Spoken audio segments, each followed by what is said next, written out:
What if the three little boys I just tucked in are the reason I finally believe in love? I didn't expect that thought to cross my mind tonight. Not after everything I've lost, not after everything I've buried to survive. But here I am, standing in the doorway of a dimly lit room, watching Liam, Ethan, and Noah sleep in a tangled heap of superhero blankets and stuffed animals, and realizing I would give up everything I built just to protect this moment. It terrifies me, because I wasn't supposed to be here. I wasn't supposed to feel this much. My life was built on precision, order, and distance, but now my once sterile condo is filled with drawings taped crookedly to the walls, mismatched socks under the couch, and laughter echoing in places that used to be silent. And their mother, the woman I lost 5 years ago, is just down the hall, alive but fragile. The past is cracking open. The truth is rising, and I'm standing in the middle of it, torn between guilt and grace. Stay with me, because in just a moment, Rachel will open her eyes, and when she does, everything will change. That morning, Daniel had walked into St. Grace Memorial Hospital in Portland, expecting nothing more than another calculated investment meeting. His tailored navy suit clung to his shoulders like armor, his briefcase swinging in time with every step. The elevator doors slid open on the 4th floor. His mind was on profit margins and expansion charts until he saw them. 3 little boys, no older than 5, huddled outside the intensive care unit, gripping each other like a lifeline. They weren't crying loudly. It was worse than that. It was the kind of silent, aching sobs that hollowed out your gut. Daniel froze mid-step. He had built empires, negotiated acquisitions that shattered records, but he had never seen this kind of pain up close. And something about those boys, their faces, that shade of brown in their eyes, the shape of their chins, it hit him like a memory he didn't realize he had been suppressing. He approached them cautiously, as if trying not to scare a flock of frightened birds. He knelt to their level. "Hey there, are you lost?" The tallest one, sturdy and composed, shook his head. "Our mom is in there," he whispered, pointing toward the ICU. "They said we can't see her yet." Daniel's voice softened. "Is someone coming for you?" All 3 boys shook their heads at once. Just Mom, the smallest, said, gripping a worn-out stuffed rabbit so tightly its ear drooped to the side. His voice cracked. "Just her." Daniel felt something tighten in his chest. "What's your name?" he asked. "Liam," said the tallest. "He's Ethan. That's Noah." He nodded slowly, but it was the next thing that Ethan said that truly unraveled him. "You look like the man Mom used to talk about," before she stopped talking about anyone. Daniel's breath caught. He blinked. That name, that face, that impossible familiarity. "What's your mom's name?" he asked. "Rachel Carter," Liam replied quietly. And just like that, the past came crashing down on him. Rachel, her laughter, the way she'd scribble notes on napkins, how she once called him too careful to ever love deeply. They hadn't spoken in 5 years. She had disappeared quietly with nothing more than a note he never finished reading. He'd buried her memory beneath quarterly reports and overseas expansion. Or so he thought. Now she was behind that door, and these boys were sitting here alone, unclaimed by the world. He stood up suddenly, his heart pounding like it had just remembered how to beat. He turned sharply and stormed to the nurse's station. "There are 3 children sitting alone outside room 402, he said tightly. "They've been here for who knows how long." "Where is their guardian?" The nurse blinked, flustered. That's Miss Carter's room. We've been short-staffed and they're 5 years old." Daniel snapped, his voice controlled but sharp as glass, and terrified. "I'll call the social worker," she offered weakly. "Too late," he said, already turning back. "I'll handle it." He didn't even know why he said that. But as he walked back and saw Noah now clutching Ethan's sleeve, Daniel felt something break wide open inside him. The boys didn't move away when he returned. If anything, they leaned toward him instinctively. A flicker of trust, a sliver of recognition. He sat with them for a while, asked about their favorite cartoons, what kind of pizza they liked. Ethan rambled about dinosaurs and asked too many questions. Liam kept glancing toward the ICU door like a soldier guarding a post, and Noah just leaned into Daniel's arm and didn't say a word. That's when the social worker arrived, Lauren Mitchell, mid-40s, composed with a folder tucked under her arm and eyes that had seen too much. She gave Daniel a cautious look. "And you are?" Daniel hesitated, then said the only thing that felt true. "Someone who used to matter to their mother, and maybe could matter to them too. Lauren raised an eyebrow, then nodded toward the playroom. Let's talk. They moved the boys to a small room with juice boxes and crayons. Daniel left his phone number, but before she could leave, he said, "Please notify me the moment there's news. I'm not leaving until I know what's going on." The next few hours passed like fog. He never made the meeting, never checked his phone. He just sat there outside her room watching the monitor lights flicker through the ICU glass. Then he did something reckless. He requested access to her medical file. As he skimmed through the history, tucked at the back of her admission notes was something Rachel must have left in her bag. A letter. Never mailed. A tear-stained, time-yellowed envelope addressed to him. He unfolded it with shaking hands. "Daniel, I wish I'd told you. I didn't walk away because I stopped loving you. I walked away because I knew I couldn't give you a life that fit into boardrooms and spreadsheets. I didn't want to trap you in something you didn't choose. It ended unfinished, like her life might end too." Daniel sat frozen, the words clawing at something buried. He had assumed she left because she was tired of him. Now, he saw what she had built. Alone.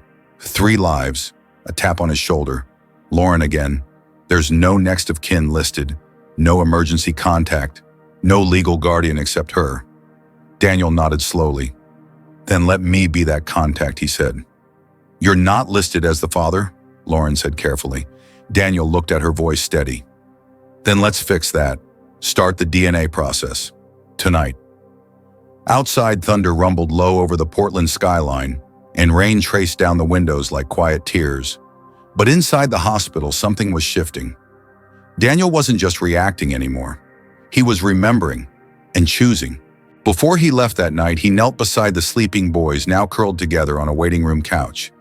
He whispered softly, almost to himself, "I don't know how this happened, but I swear I'm here now." He reached into his phone, canceled all appointments for the next 2 weeks, and texted his assistant one line, "Clear my schedule. This is where I need to be. If you're still with us, we're truly sorry for stopping here. This is only the beginning." What would you do if you suddenly found out you had children you never knew existed? If this story touched you, don't forget to drop a heart and like the video. It truly helps us keep telling stories that matter. Daniel hadn't planned to take them home. It was supposed to be temporary, just a night or two. Just until the hospital figured something out. Just until Rachel woke up. But somehow, just hours after signing the paperwork to act as emergency guardian, Daniel Whitmore found himself standing in his ultra-modern condo in downtown Portland, holding 3 tiny backpacks and a stuffed bunny with a torn ear.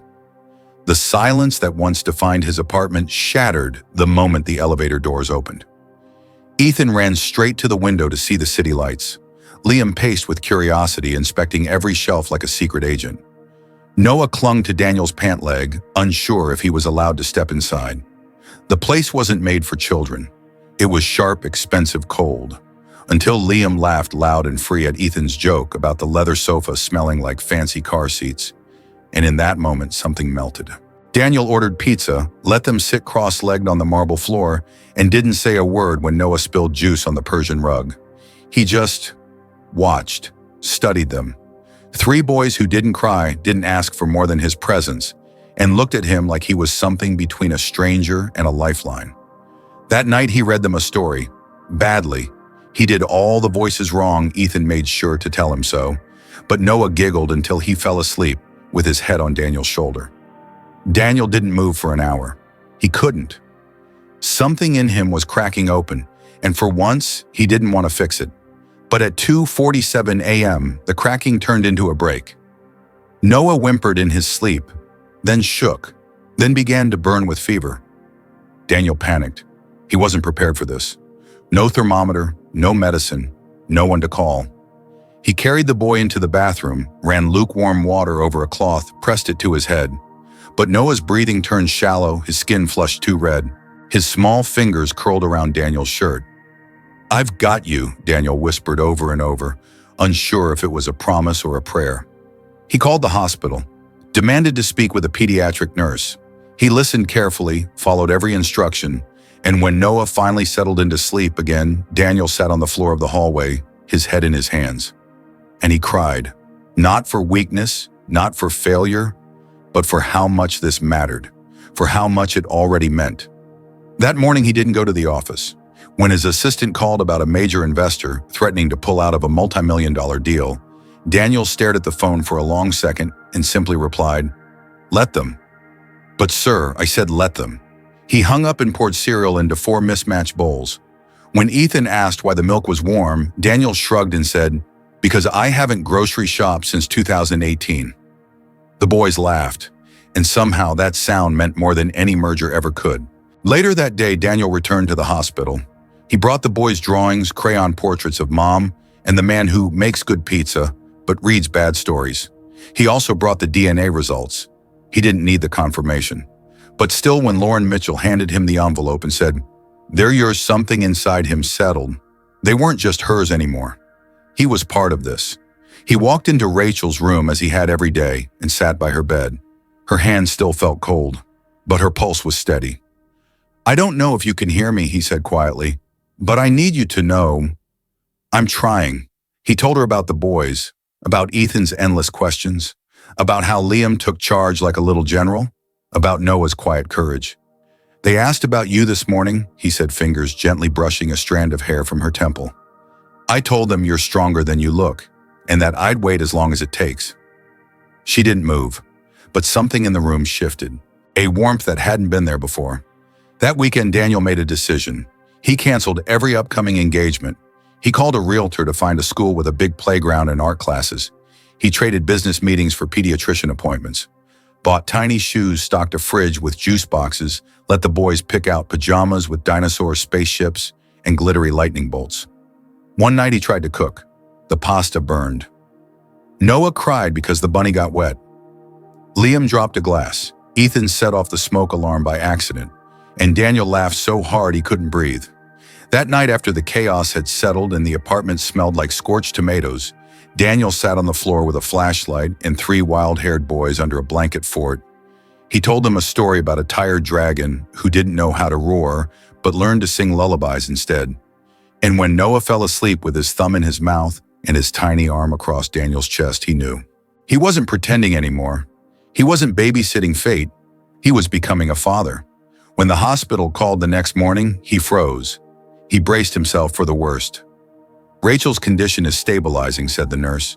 "She's not awake yet, but her vitals have improved, slowly." He whispered a thank you and collapsed into the nearest chair. He didn't realize he was shaking. That night, after the boys had fallen asleep, Daniel stood by the bedroom door, watching them breathe in sync, tangled in blankets and dreams. "I don't know how I missed this," he whispered, "but I won't miss another second. Thank you for watching this far. We're truly sorry to pause here. This family's journey has only just begun. What would you do if life handed you a second chance, but it came wrapped in chaos and responsibility?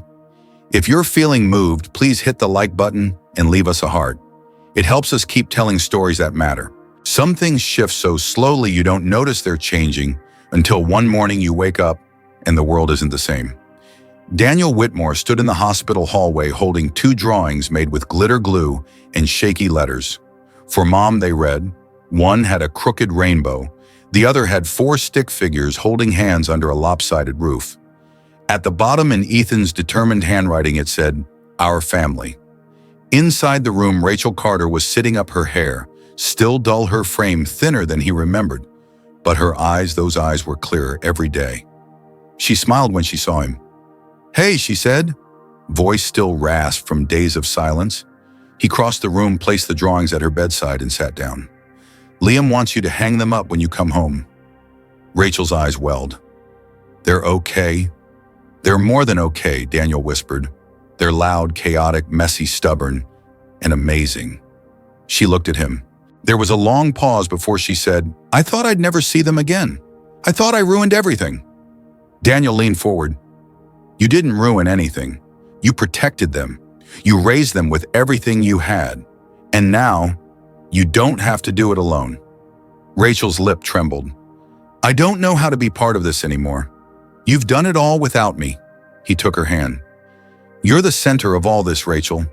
I may have helped them eat cereal and survive bath time, but their hearts, they belong to you. And maybe now, to both of us." Tears fell, but she didn't look away.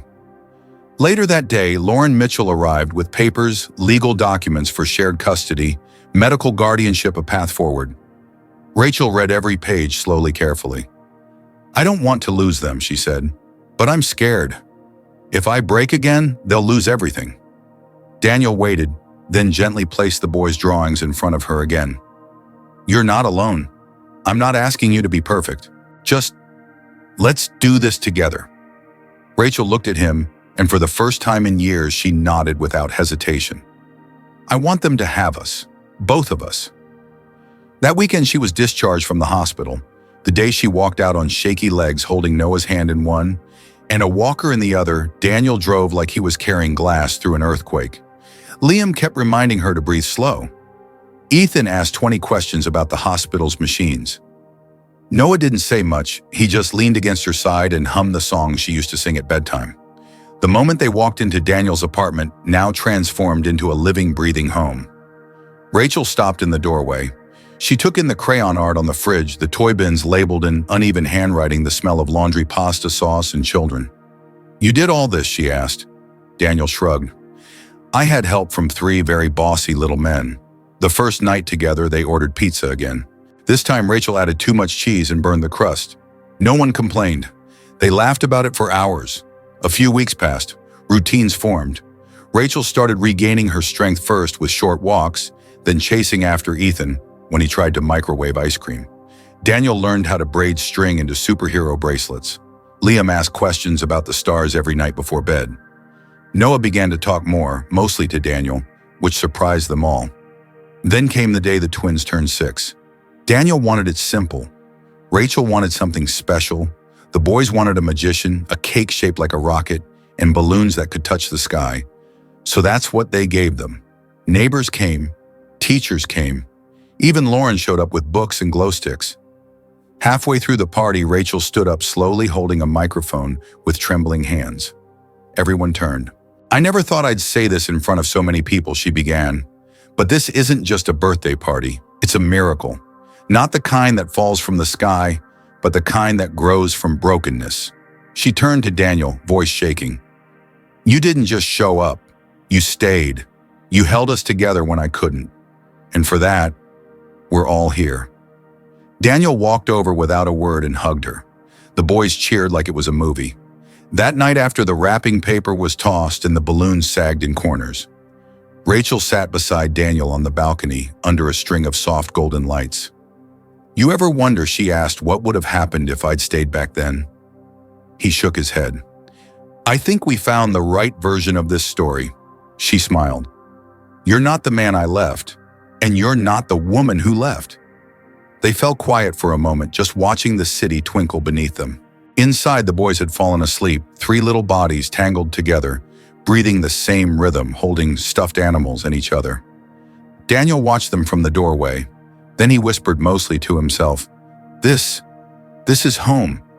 So what if it came late? So what if it was messy? It was real. It was family. And for the first time in his life, Daniel Whitmore, former titan of business, master of control, understood that the best kind of love wasn't polished or planned. It was chosen every day, with every breath, and he would keep choosing it, always. What moment in this story moved you the most? And if you were in Rachel's shoes, would you have told him from the beginning or made the same choice? We'd love to hear your thoughts. Was this story, number 1, not what you hoped? Number 2, just okay? No 3, a story that touched your heart? Let us know in the comments below and tell us what country you're watching from. Don't forget to like, share, and send a heart if this story meant something to you. More real stories are coming soon.